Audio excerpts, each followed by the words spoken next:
This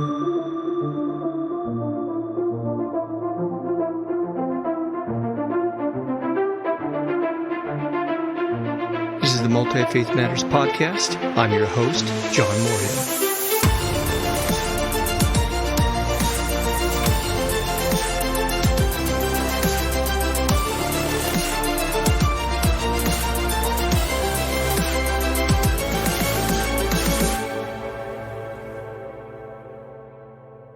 Well, this is the podcast for Multifaith Matters. I am the host, John Moorhead, and I'm privileged today to have as my guest Kaleb Graves, whom I read about online, and I think it was Global Baptist News was an email that I subscribed to. Let me read Kaleb's biography. He is a CBF minister, an educator living in North Carolina. He earned a Master of Divinity degree from Duke Divinity School and is currently pursuing a Master of Arts degree in psychology. And he's focusing his efforts on psychedelic theology. If you look in the program notes, you'll find a link to his website and some other materials. And we're going to be discussing today that topic of psychedelic theology. Kaleb, welcome to the podcast. Thank you. I'm really excited to be here, and thanks for the opportunity. It's great to have you. You know, folks who are tuning in are probably going to think, I push the envelope anyway with podcast topics and guests. I have everything from, Latter-day Saints to Satanists and pagans and so on, but they're going to say psychic theology. What in the world does that have to do with what you pursue?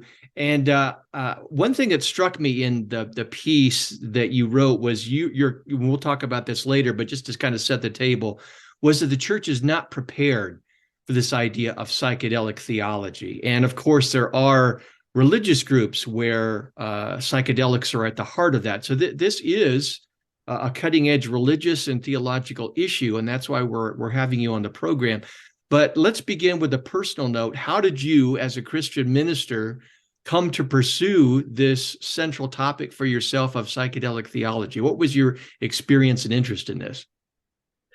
Well, I had previously read in passing about psychedelics when I was an undergrad pursuing a degree in theology, and it was fascinating to me. I remember, I went to school in Colorado. Marijuana was legally accessible. So I remember first time trying anything, smoking marijuana and reading the Bible and some other ancient texts just to see if it would alter the way that I read them, which it didn't. That's not how these things work. That's just not. But when I came to Duke Divinity School, this would have been in May of 2021, I was having a really rough time. I wondered if I should even be in divinity school, if this was really what I wanted to do, if I even wanted to remain a Christian. It was a really difficult time for me. But after I took magic mushrooms, psilocybin mushrooms, I realized at the end of the experience, which was crazy and wild and scary in a lot of ways, that I needed to be a better person, a better husband, and a better Christian. But when I tried to look up resources for how to integrate this experience into my day-to-day Christian life, because I was now committed to finishing seminary and remaining a Christian and remaining in ministry, there was nothing there. There was no sorts of resources that I could use that would be able to help me integrate the experience into my life. Well, having heard your experience, no doubt some viewers and listeners are probably chomping at the bit. But what about the Bible? What about the ethics? We'll get to those kinds of questions in a bit. If folks would just be patient as we work through the subject matter here. For those who don't have any familiarity with it, can you kind of summarize some of the early history of the academic and popular treatments of psychedelics, not in terms of recreational use, but how they have explored this topic in terms of what it means, whether for religion, psychology, what have you? Sure. So the earliest, I would say, academic introduction to psychedelics would have gone all the way back to Spanish colonialism in the 16th century. A number of naturalist theologians and writers saw psilocybin mushrooms, peyote, and some of these other psychoactive drugs, and wrote about them, their effects, what they looked like in the wild, etc. But it really wasn't until late 19th century, moving into the 20th century, that Peyote and mescaline, the active ingredient in peyote, got a lot of attention. And then moving into the 40s, 50s, 60s, and 70s is when things really got underway. So you saw 1943, Albert Hoffman, who himself was a committed Christian, accidentally synthesized LSD, which was being used as a psychiatric treatment. Moving into the 50s, you have Wasson, who published an article in Life magazine about magic mushrooms and how they could also be used for therapeutic treatment. And from there, it was just a cascade with DMT, LSD, magic mushrooms, and other substances to try to see what not only how they could be useful therapeutically, but what they could tell us about philosophy, theology, psychology, and any number of different fields. Now, has there, in the present, has there been maybe a renewed interest in exploring these things academically that parallels the recreational, the increase in recreational use of these drugs?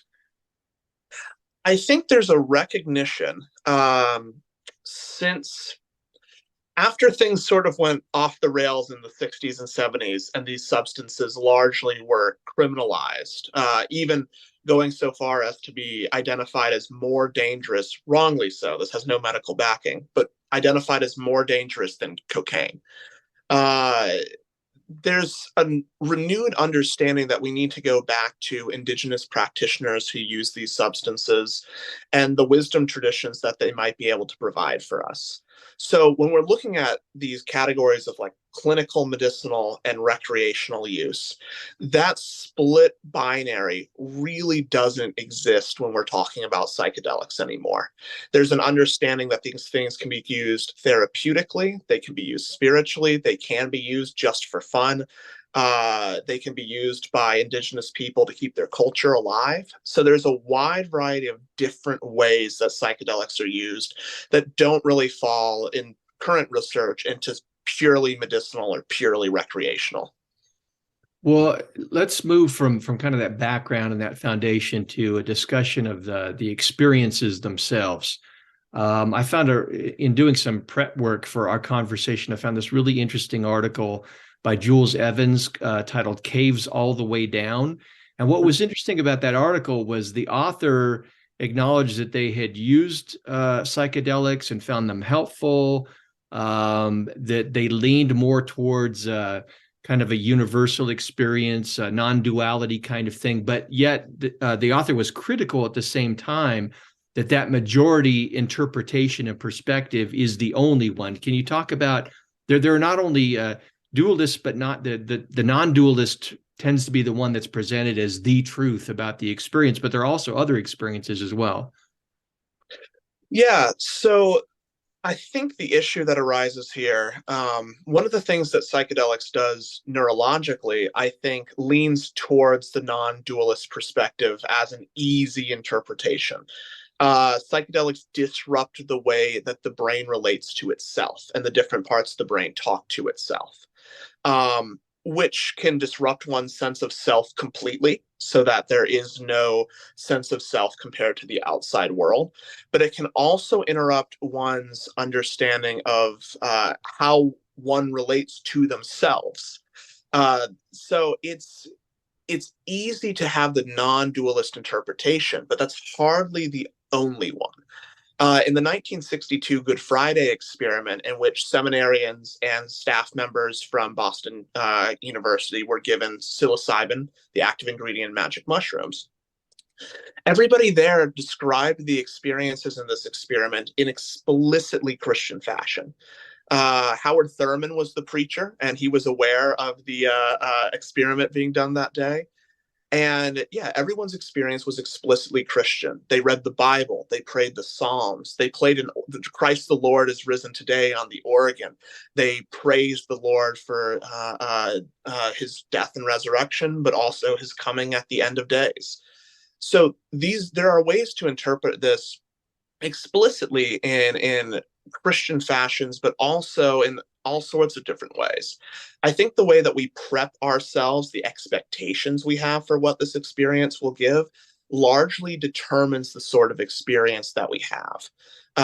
This is called set and setting, or mindset and setting the physical surroundings in which we take a substance. So if you have the mindset that you're going to have some sort of new age, non-dualist, monist experience, and you take it with friends or a unlicensed shaman who has that context for you, you're going to have an experience you interpret as non-dualist. But if you're part of the Native American church, for instance, which is a syncretic Christian faith with pan-indigenous religion, you're going to interpret in pretty explicitly dualist Christian terms.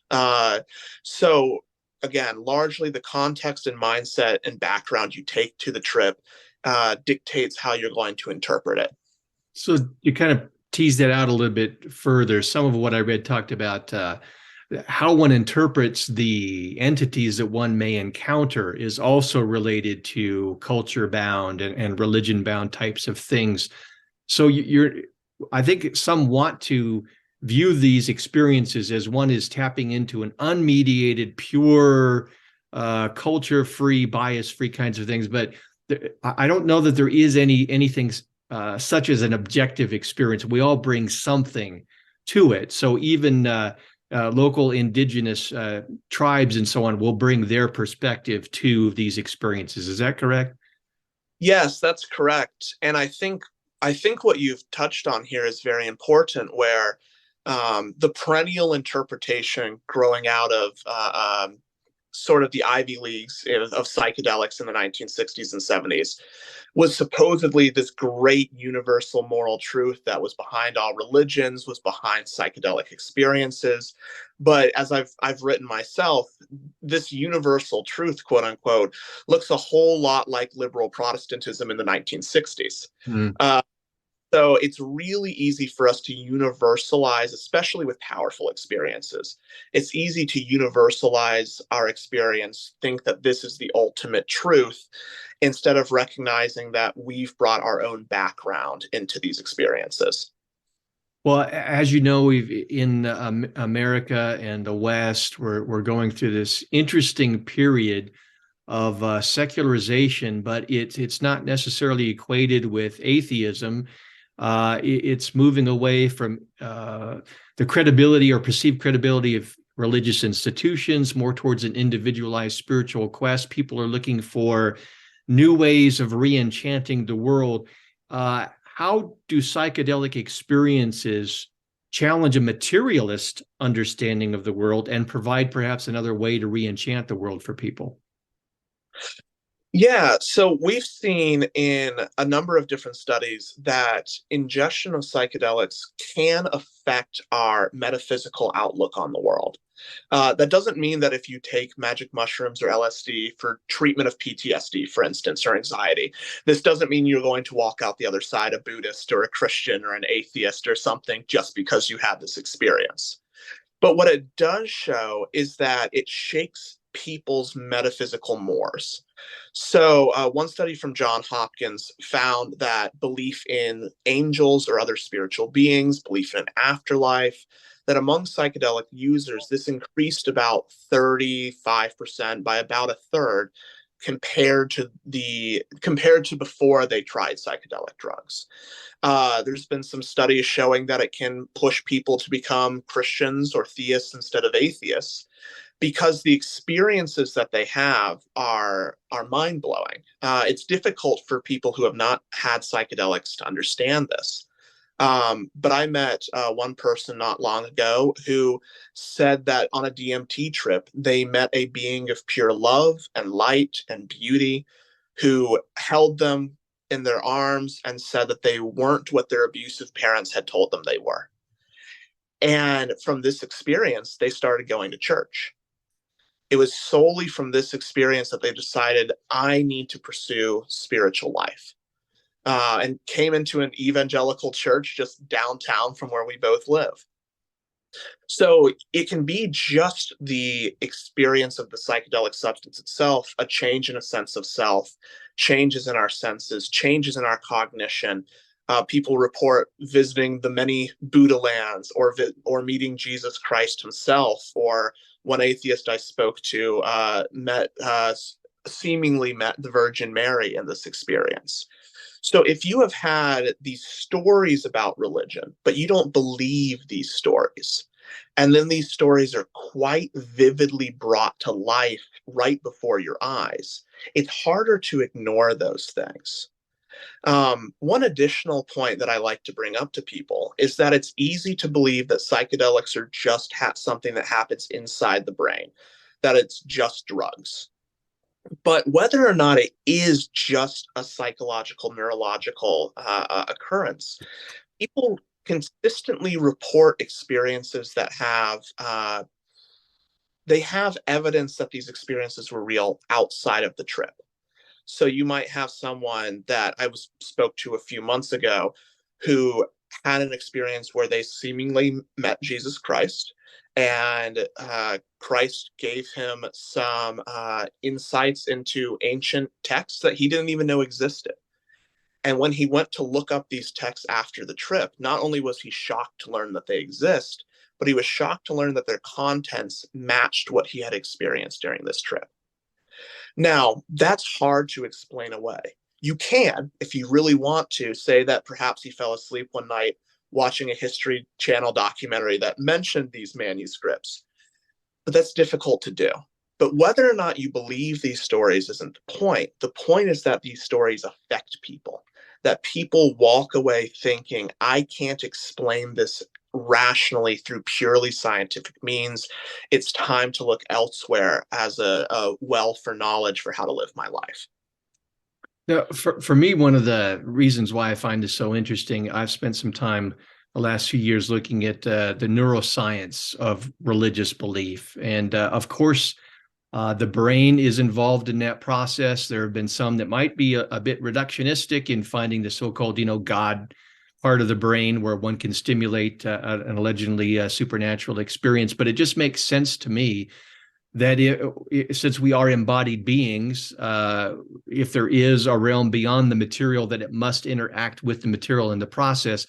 So the cognitive science of religion, as well as psychedelic theology, raises questions about ontology and epistemology.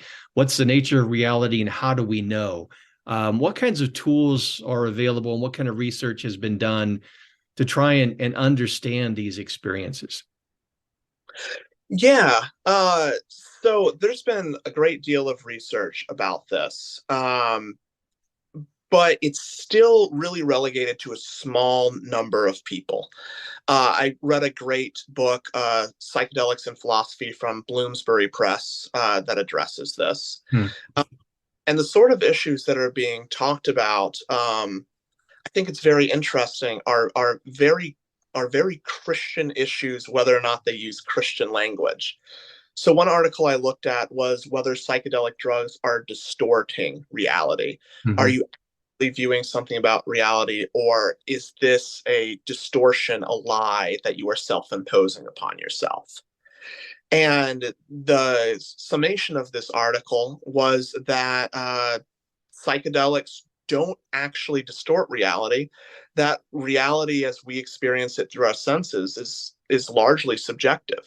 We're familiar with the idea of qualia, of course, that the sense experience we have is a combination of the physical world and our physical senses, but also psychological ideas, the idea of the color blue, the idea of the taste of grain, something like that. And then it's a special matching point where it's not quite physical and it's not quite just idealist.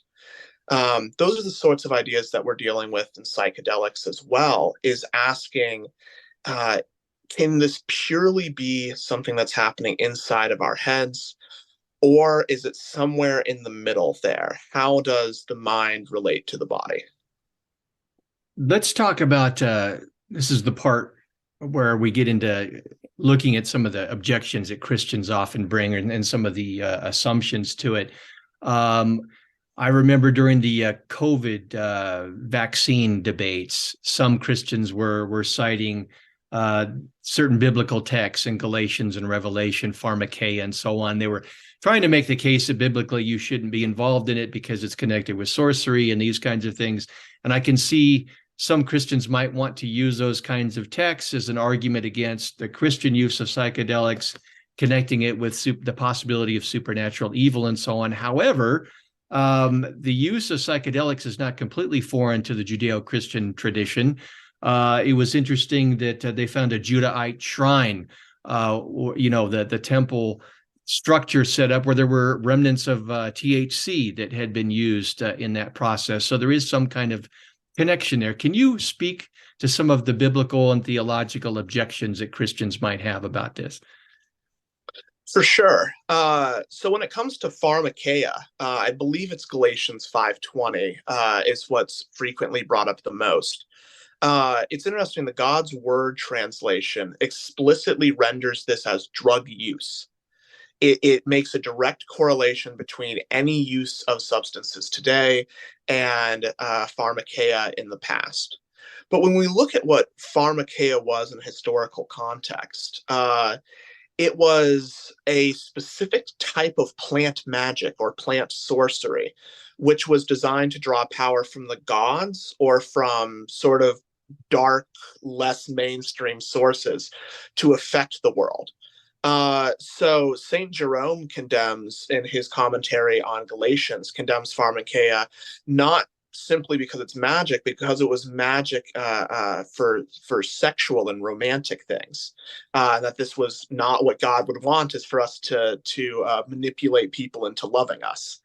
But there's also just the general sense that you shouldn't be looking to other sources beyond God for power, and you shouldn't be using sources of magic to try to control the world around you. So I find it very difficult to imagine that anybody could actually practice pharmakeia today, especially in a Christian context. If you recognize these as medicine from God, as things that can treat PTSD, anxiety, depression, migraines, chronic illness, as opposed to trying to look to Apollos to help you through a specific ritual using a specific plant that has to grow in a part of a graveyard. You just can't really practice pharmakeia with psychedelics today.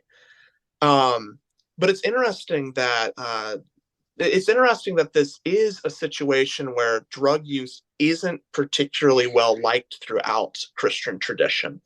And I personally think that this does go back to pharmakeia, but not when we see it in the canonical Bible.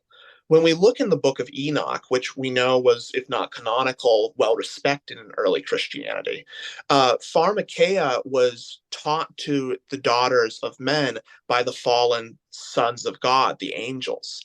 And so it was a dark magic, a black magic, for lack of a better word, that was being taught to human beings in order to participate in demonic ritual. And so we have seen that every time a new substance arrives on the scene in Christianity, there has to be a tug and a pull about how they're going to integrate this into faith. This was the case with chocolate because it was associated with the blood of Mesoamerican deities.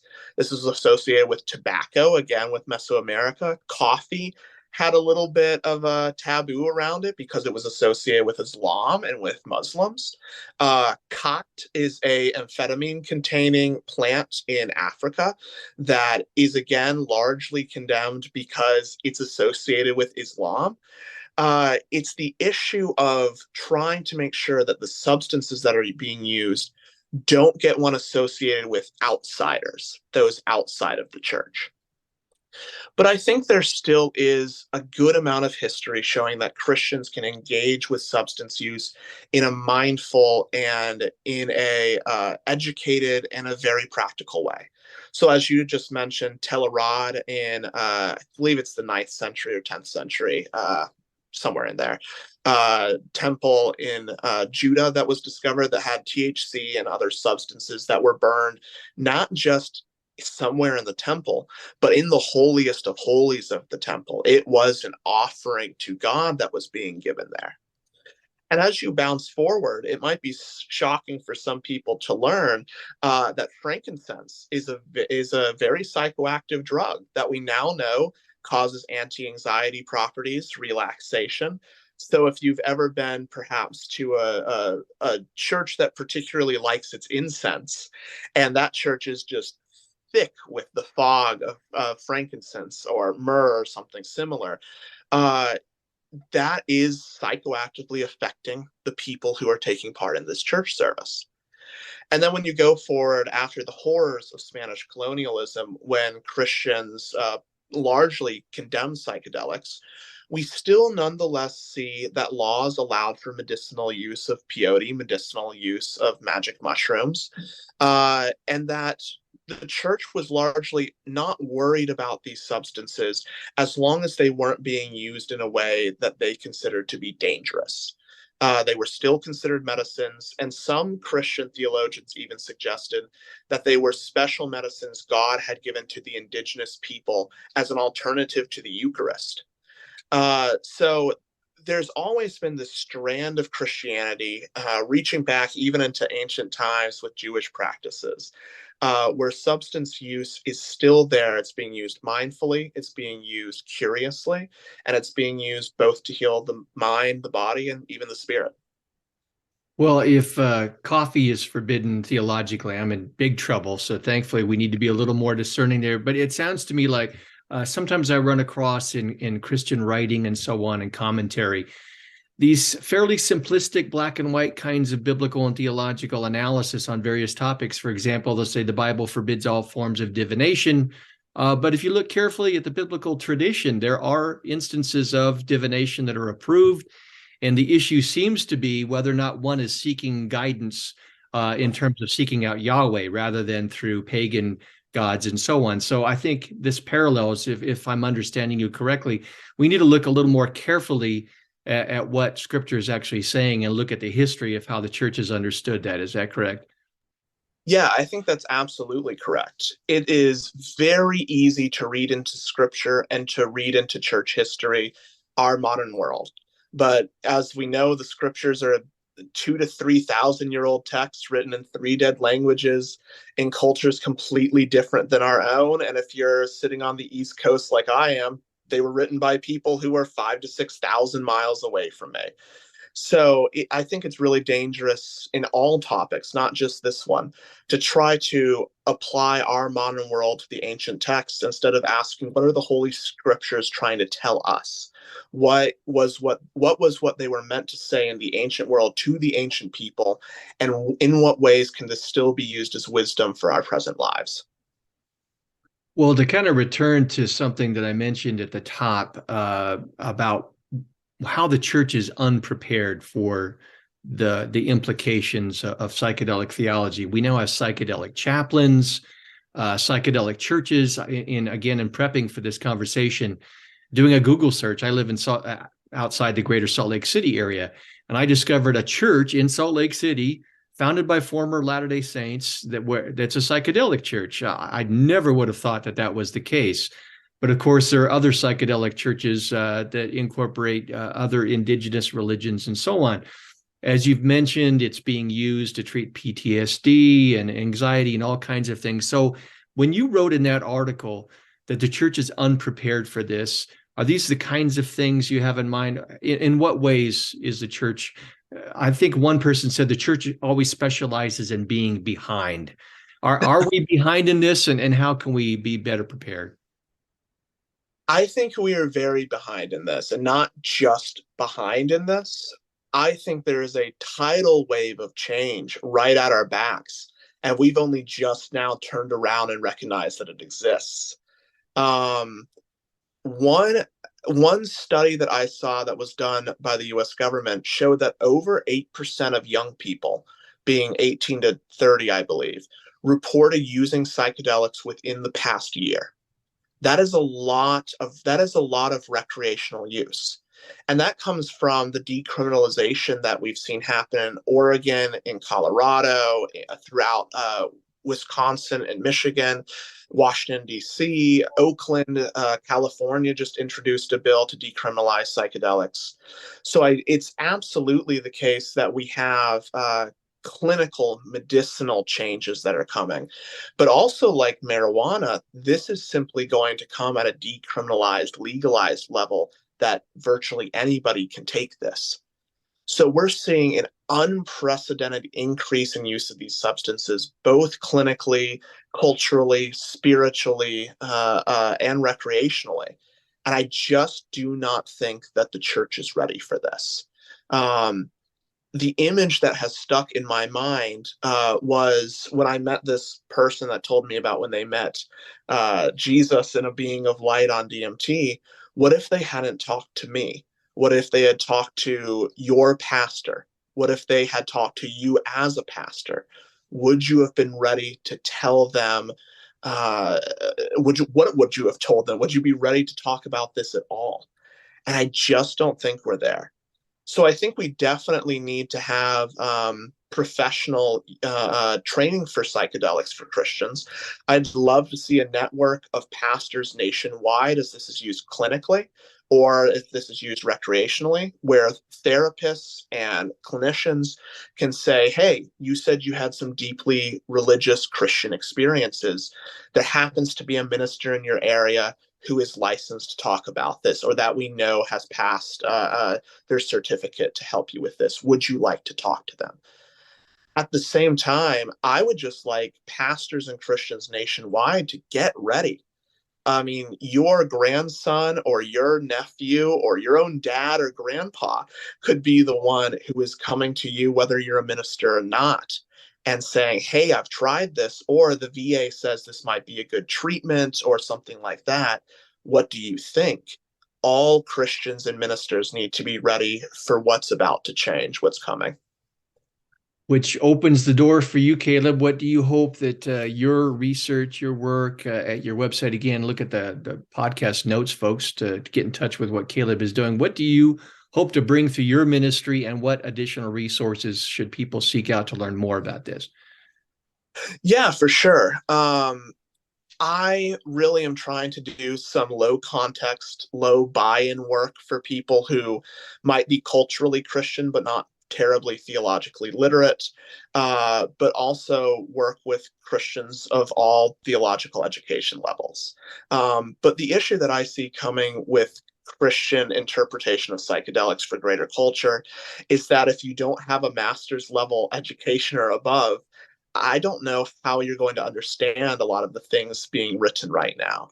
So I want to make sure if this is a 21-year-old who took acid at a festival and now wants to come back to church, that they can read an article I've written or an Instagram post or a Facebook reel and be able to get something out of it for their faith. That's where I see my work being. Now, there are far more educated people than I who are also starting to get into this. Just had a talk yesterday with Dr. McCarthy from Pittsburgh, who wrote a great article called Christianity and Psychedelics, Psychedelic Medicine, a Pastoral Approach. That is a great article that just came out that I would suggest reading. I also love, and I mentioned previously, Philosophy and Psychedelics, Frameworks for Exceptional Experience, that's published by Bloomsbury. And then I also particularly like DMT and the Soul of Prophecy by Rick Strassman. And while I have serious criticisms for this next book, Sacred Knowledge by Dr. William Richards, who works at Johns Hopkins University, I have criticisms of his theological interpretation, but I think that he has a phenomenal book to introducing Christians and everyone to what sorts of experiences can psychedelics cause and how can they change the mind. That is all fascinating work, and I'm sure I'm going to keep in touch with your work, keep tabs on it, and I'm sure events will unfold, and there'll be relevant topics to come back and explore future conversations. But hopefully this is a good introduction that isn't too scary for people who are watching and listening to this podcast. I appreciate it, Kaleb. Definitely. Thanks for having me on. It's great. Again, this is the podcast for Multifaith Matters. Thanks for watching and listening. Please check the program notes for how you can get in touch with Kaleb's work and learn more about psychedelic theology. Until the next episode, thanks for watching and listening.